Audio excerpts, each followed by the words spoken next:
بسم اللہ الرحمن الرحیم۔ صحیح بخاری حدیث نمبر 1897۔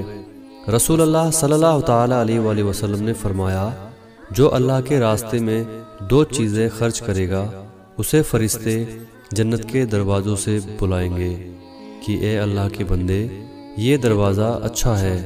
پھر جو شخص نمازی ہوگا اسے نماز کے دروازے سے بلایا جائے گا، جو شخص مجاہد ہوگا اسے جہاد کے دروازے سے بلایا جائے گا، جو روزہ دار ہوں گے اسے باب الریان سے بلایا جائے گا، اور جو زکوٰۃ ادا کرنے والا ہوگا اسے زکوٰۃ کے دروازے سے بلایا جائے گا۔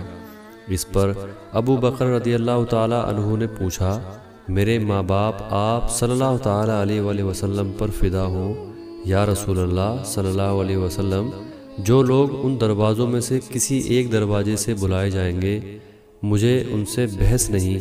آپ یہ فرمائیں کہ کیا کوئی ایسا بھی ہوگا جسے ان سب دروازوں سے بلایا جائے گا؟